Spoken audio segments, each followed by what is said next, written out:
뉴욕주 법원이 김민선 회장이 제기한 뉴욕 한인 회장 당선 무효 소송에서 김민선 회장의 손을 들어줬습니다. 민주당의 네바다 코커스에서 힐러리 클린턴 후보가 버니 샌더스 의원을 누르고 승리했습니다. 미시간주의 한 소도시에서 묻지마 총기 난사 사건이 벌어져 6명이 숨졌습니다. 오는 3월 6일 뉴욕 일원 각 종교기관에서 범종교 통일 염원의 날 행사가 열립니다. 뉴욕 초경사관이 올해부터 코리아인 뉴욕이라는 이름으로 연중 다채롭고 풍성한 행사를 추진하고 있다고 밝혔습니다. 이상은 이 시각 주요 뉴스입니다. 여러분 안녕하십니까? KBN 뉴스입니다. 지난 1년여 동안 계속되어 온 제34대 뉴욕 한인회장 선거 관련 공방이 일단락됐습니다. 뉴욕주 법원은 김민선 회장이 제기한 뉴욕 한인회장 당선 무효 소송에서 김민선 회장의 손을 들어줬습니다. 보도에 정세진 기자입니다. 지난해 2월 제34대 뉴욕 한인회장 후보자들의 공식 선거운동이 시작되는 날 선거관리위원회가 김민선 후보의 후보자 자격을 박탈하면서 시작된 뉴욕 한인회장 사태. 선관위의 결정에 김민선 씨 측이 강하게 반발하고 역대 회장단 협의회는 임시총회를 열어 민승기 회장을 탄핵시키는 초유의 사태를 맞이하게 됩니다. 결국 지난 5월 두 회장이 같은 날 별도의 취임식을 통해 회장이 되면서 뉴욕 한인회는 한 지붕 두 회장 시대를 맞이하게 됩니다. 결국은 법원이 한인회 사태를 마무리했습니다. 뉴욕주 법원은 김민선 회장 측이 제기한 민 회장의 당선 무효 소송에 대한 판결문을 통해 민승기 회장이 구성한 선관위는 독단적인 결정을 내렸으며 선관위에 의해 진행된 선거는 공정하지 못했다고 밝혔습니다. 판결문은 제34대 뉴욕 한인회장은 김민선 씨가 당선되었다며 뉴욕 한인회관과 모든 서류를 김민선 씨에게 인계하라고 명시하고 있습니다. 법원의 판결에 따라 공식적으로 34대 뉴욕 한인회장으로 인정받게 된 김민선 회장은 그동안 도움을 주신 한인사회에 감사드린다며 오늘 오후 변호사와 판결문을 검토한 후 공식적인 입장과 향후 일정 등을 밝히겠다고 말했습니다.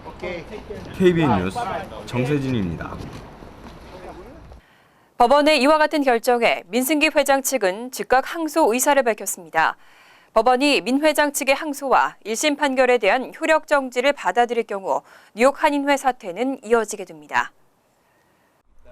민승기 회장과 집행부 관계자 그리고 담당 변호사는 어제 긴급 모임을 갖고 마가렛 첸 판사의 판결문에는 오류가 많이 있다며 항소하겠다고 밝혔습니다. 민 회장 측이 문제 삼고 있는 판결문 내용은 민 회장이 33대 회장 당시 김민선 이사장을 해임시키고 이사회를 해체했다는 부분입니다. 민승기 회장은 당시 김민선 이사장은 이사장 임기를 끝까지 채웠다며 이와 같은 내용은 사실이 아니라고 밝히고 판결문에 오류가 있는 만큼 충분한 항소 사유가 된다고 밝혔습니다. 민 회장 측은 오는 수요일쯤 항소와 1심 판결의 효력 정지를 요청하는 가처분 신청을 제기할 계획입니다. 만약 법원이 민 회장 측이 제기한 가처분 신청을 받아들일 경우 민 회장은 회장직을 유지할 수 있습니다. 민주당 대선 후보를 뽑는 세 번째 경선 네바다 코커스에서 힐러리 클린턴 후보가 버니 샌더스 의원을 누르고 승리했습니다. 이번 네바다 승리로 힐러리 대세론이 다소 안정을 찾았다는 분석이 나왔습니다. 공화당의 사우스캐롤라이나 경선에서는 도널드 트럼프 후보가 1위를 차지했습니다. 20일 실시된 민주당 네바다주 코커스에서 힐러리 클린턴 전 국무장관은 52.7%의 지지를 얻어 1위를 차지했습니다. 버니 샌더스 연방상원의원은 47.2%로 힐러리에게 승리를 내줬습니다. 24년간 다져놓은 클린턴과의 네바다 방화벽은 샌더스 열풍을 잠재웠습니다. 남편 빌 클린턴 전 대통령이 경선에 나섰던 1992년부터 네바다는 클린턴 가문의 나라로 불리고 있습니다. 한편 이날 승리로 클린턴은 오는 27일 사우스캐롤라이나, 다음 달 1일 11개 주에서 동시 경선이 실시되는 슈퍼 화요일로 여세를 몰아갈 계기를 마련했습니다. 이날 클린턴 승리의 1등 공신은 흑인과 45세 이상의 중년과 고령자였습니다. 워싱턴 포스트는 지난해 4월부터 네바다 내 1,000곳 이상의 거점을 마련하고 7천여 명의 자원봉사자를 통해 꾸준히 바닥을 다져온 게 주요했다고 분석했습니다.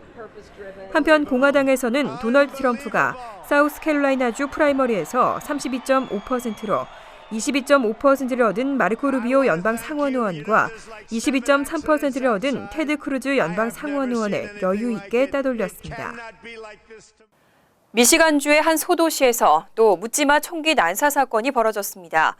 우버 운전사로 밝혀진 용의자는 아무 이유도 없이 차를 몰고 다니면서 주민들에게 무차별 총격을 가했는데요. 6명이 숨지고 5명이 중상을 입었습니다. 미시간주 경찰국은 20일 디트로이트에서 서쪽으로 약 160마일 떨어진 소도시 켈러마주에서 40대 백인 남성이 묻지마 총기 난사를 벌였다고 밝혔습니다. 차량 공유 앱 우버 운전사인 제이슨 달트는 이날 오후 5시 40분쯤부터 약 7시간 동안 아파트 주차장과 자동차 딜러십, 식당 주차장 등을 차로 돌며 불특정 다수에게 총을 쐈습니다. 이번 사건으로 총 6명이 숨지고 5명은 중상을 입었습니다. 첫 번째 범행으로 오후 5시 40분쯤 아파트 단지에서 길 걷던 여성 1명과 아이 3명이 중상을 입었고 이후 약 4시간 후 자동차 딜러십에서 차를 구경하던 남성과 아들이 총에 맞았고 현장에서 숨졌습니다. 약 20분 뒤에는 한 레스토랑 주차장에서 주차된 차량에 탑승해 있던 일행에게 총격을 가해 3명이 숨지고 14세 소녀가 중태에 빠졌습니다.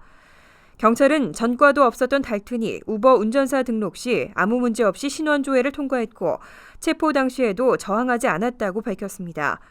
경찰은 이번 사건이 불특정 다수를 향한 총기 난사 사건이라며 범행 동기를 밝히는 데 주력하고 있다고 말했습니다.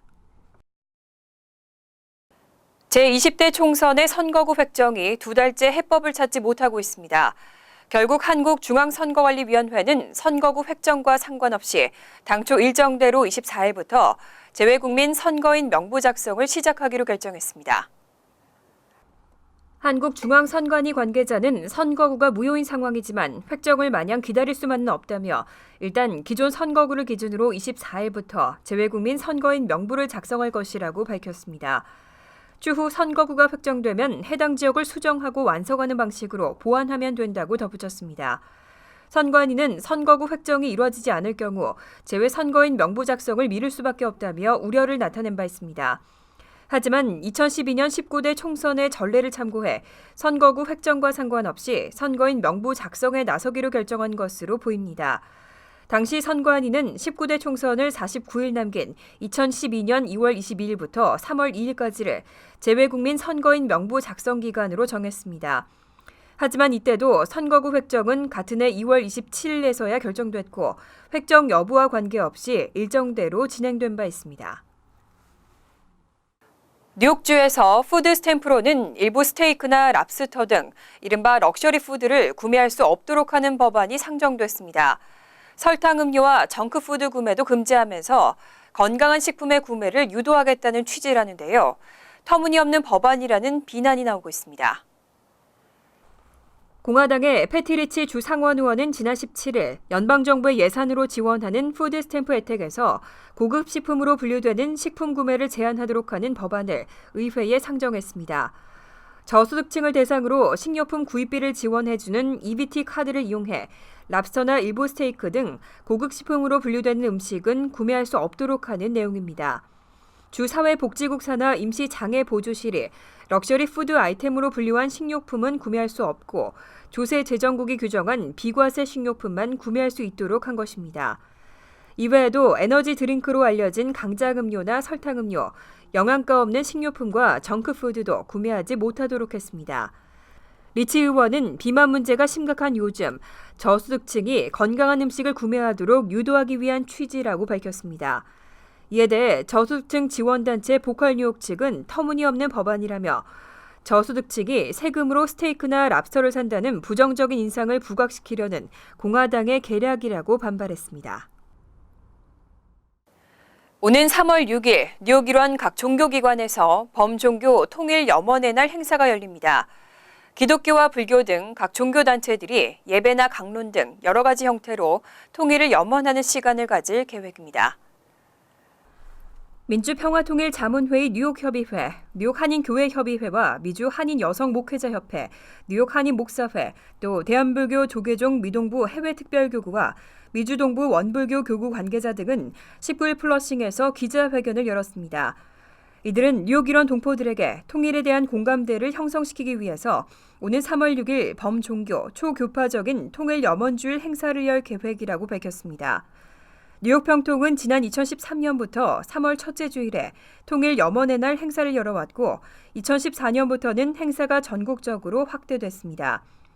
이날 각 종교단체들은 예배와 미사, 강론 등 각 형식은 다르지만 조국 대한민국 통일 염원이라는 주제로 성도들과 통일을 염원하는 시간을 가질 계획입니다. 정재건 뉴욕 평통 회장은 남북 통일은 동포들의 힘으로 일어날 수 있다고 확신한다며 많은 종교기관의 동참을 당부했습니다. 2015년도 한국인의 미국 비자 거부율이 13%를 넘었습니다.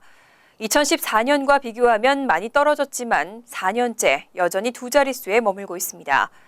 비자 면제국 지위가 흔들리는 게 아니냐는 우려의 목소리도 나오고 있습니다. 연방 국무부가 공개한 2015 회계연도 비자 거부 통계 자료에 따르면 이 기간 관광이나 비즈니스 목적으로 미국 방문 비자를 신청한 한국인에 대한 비자 거부율이 13.2%에 달했습니다.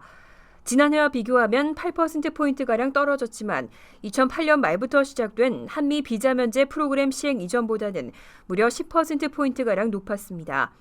비자 면제 프로그램 이전에 한국인 방문 비자 거부율은 3에서 4% 수준에 머물렀지만 2009년 5.5%, 2011년 7.5%로 반전된 후 2012년 13%, 2013년 18.1%, 2014년 21.2% 등 4년 연이어 두 자릿수를 유지하고 있습니다. 비자 면제 프로그램에 가입한 국가의 국민들은 방문 비자 없이 90일까지 미국에 체류할 수 있기 때문에 장기 체류가 가능한 방문 비자를 받으려면 그만큼 거부율이 높아질 수밖에 없다는 분석입니다. 하지만 전문가들은 비자 면제국 지위 유지를 위해서는 비자 거부율을 낮춰야 한다고 지적했습니다. 실제 미국 정부는 비자 면제국으로 지정되거나 유지하기 위해서 3%의 낮은 비자 거부율을 보여야 한다고 규정하고 있습니다. 세계의 중심지 뉴욕에서 한국 브랜드 이미지를 제고시키기 위한 다양한 행사가 추진되고 있습니다. 뉴욕 총영사관은 특히 올해부터는 코리아인 뉴욕이라는 이름으로 연중 다채롭고 풍성한 행사가 이어질 것이라고 밝혔습니다. 김기환 뉴욕 총영사는 19일 기자 간담회를 열고 국가 핵심 추진 과제인 창조 경제와 문화 융성 사업의 일환으로 올해부터 코리아인 뉴욕 행사를 개최하기로 했다고 밝혔습니다. 특히 이번 행사는 일회성 이벤트가 아닌 다양한 분야를 주제로 연중 내내 이어질 것이라고 덧붙였습니다. 총영사관은 우선 오는 3월 인도 커뮤니티와 차세대 만찬을 개최하는 것을 시작으로 5월은 중국, 7월에는 중남미 커뮤니티 등과 관련 행사를 갖고 한인 사회의 정치력 신장과 차세대의 한인 사회 참여를 확대할 계획입니다. 특히 2016 코리안 퍼레이드가 개최되는 기간인 오는 10월 1일부터 8일까지는 코리아 위크로 지정하고 뉴욕 시민들이 직접 참여할 수 있는 다양한 문화 이벤트를 마련할 계획입니다. 뉴욕 총영사관은 대외적으로 이번 행사의 통일성을 표현하기 위해 코리아인 뉴욕 로고 제작을 마친 상태입니다. 김 총영사는 뉴욕 일원에서 실시되고 있는 다양한 한국 관련 행사를 하나로 묶고 효과를 극대화해보자는 것이 이번 행사의 취지라고 밝혔습니다. 잠시 후 KBN 뉴스가 계속됩니다.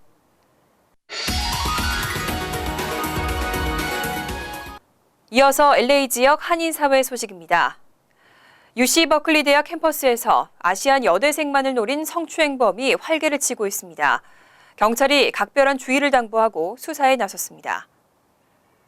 버클리 경찰국은 오늘 성추행범의 모습이 담긴 CCTV 영상을 공개하고 여학생들에게 밤길 이동 시 주의할 것을 당부했습니다. 경찰에 따르면 범인은 지난 11일 밤 9시쯤 캠퍼스 내 기숙사 인근 공원에서 혼자 길을 걷고 있던 여학생을 뒤에서 껴안은 뒤 달아났습니다. 이어 5일 뒤 같은 수법으로 2명의 여대생을 30분 간격으로 추행했다고 경찰은 밝혔습니다. 한편 피해 여학생들은 모두 20대의 아시안 여성들로 한인 포함 여부는 확인되지 않았습니다. 또 경찰은 성추행범을 20대의 젊은 남성으로 보고 캠퍼스 내 순찰을 강화할 방침입니다. 최근 독감 바이러스가 미 전역으로 확산되고 있는 것으로 나타났습니다. 곳곳에서 독감 환자가 급증하고 있습니다. 연방질병통제예방센터는 오늘 최근 독감 바이러스가 캘리포니아주를 비롯한 애리조나, 켄터키, 뉴욕 등 12개 주에서 확산 추세를 보이고 있다며 특히 남서부 지역과 북서부 지역에서 발병 사례가 두드러지고 있다고 밝혔습니다. 당국은 특히 독감 발병 시에는 빠른 대응이 중요하며 약물 치료로 완쾌될 수 있다고 강조했습니다. 한편 전문가들은 올해 독감 백신은 변종 바이러스에 잘 대응하고 있다며 예방주사 미접종자는 독감 유행 시기 중이라도 반드시 예방접종을 할 것을 조언했습니다. 월드리포트입니다. 다리나 손이 퉁퉁 붓거나 나무처럼 변하는 희귀병을 앓고 있는 두 젊은이가 최근 공개적으로 상처를 드러내고 도움을 요청했습니다. 놀림이나 조롱 대신 도움과 위로를 바란다는 두 젊은이를 만나봤습니다. 여유롭게 수영을 즐기는 24살 버나드 씨. 그런데 수영장 밖으로 나오자 이상한 점이 눈에 띕니다. 오른쪽 다리가 퉁퉁 부어 마치 다른 사람의 다리를 합성한 것처럼 보입니다.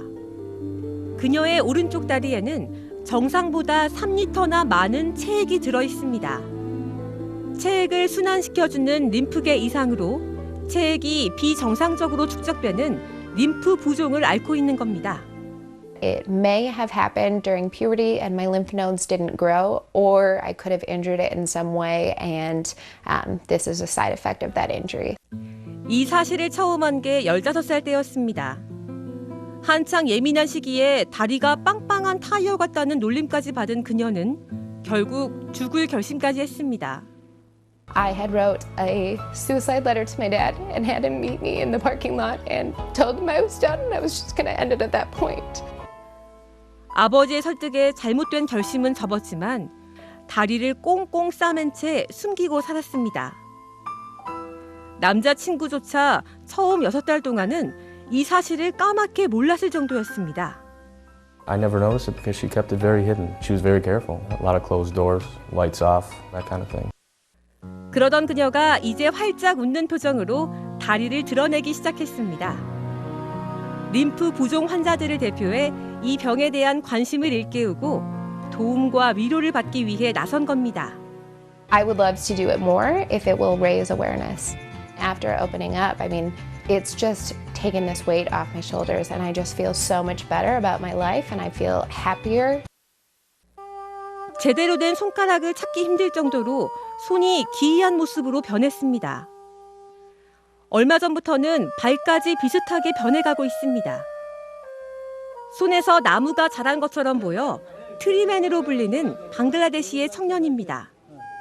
আসলে হওয়ার পরে হোমিওপ্যাথি ডাক্তার সবাই বলে হোমিওপ্যাথি দেখালে ছেড়ে যায় হোমিওপ্যাথি ডাক্তার দেখাতে লাগলাম পর বাড়তি লাগে.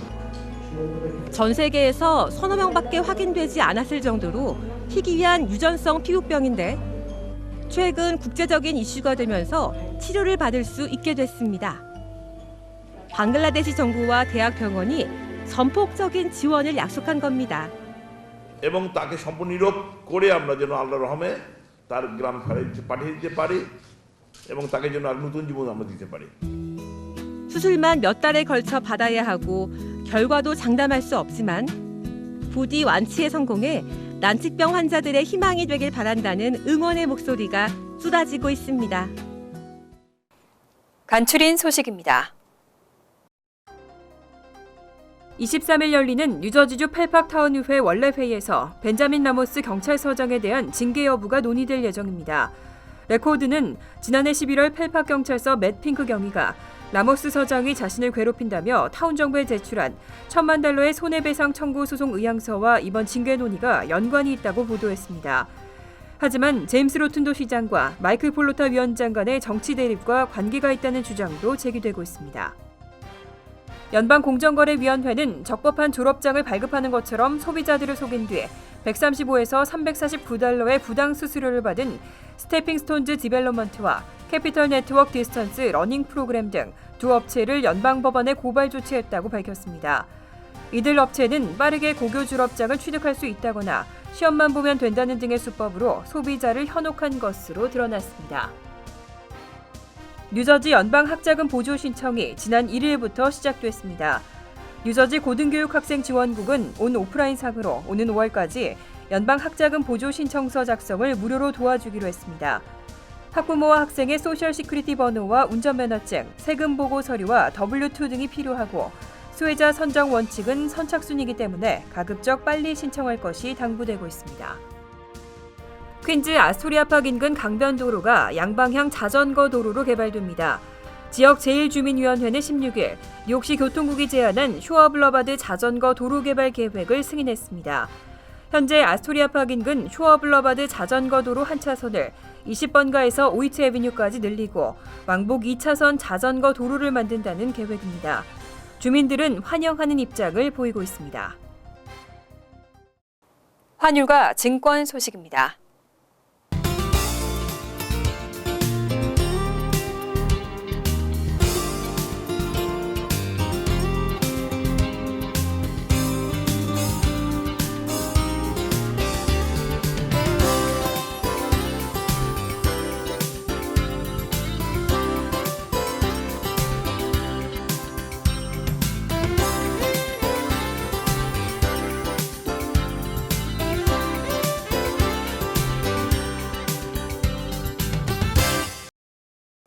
이어서 날씨입니다. 화요일은 대체로 흐린 가운데 오전엔 약간의 눈이, 오후부터는 비가 오는 곳이 있겠습니다. 낮 최고 기온은 40도, 섭씨 4도, 밤 최저 기온은 35도, 섭씨 2도로 예상됩니다. 수요일은 포근하지만 가끔 비가 예상되고 밤에는 많은 양의 비가 오겠습니다. 목요일 역시 가끔 비가 오지만 포근한 날씨가 이어지겠습니다. 이상으로 KBN 뉴스를 마칩니다. KBN과 함께 즐거운 저녁 되시기 바랍니다.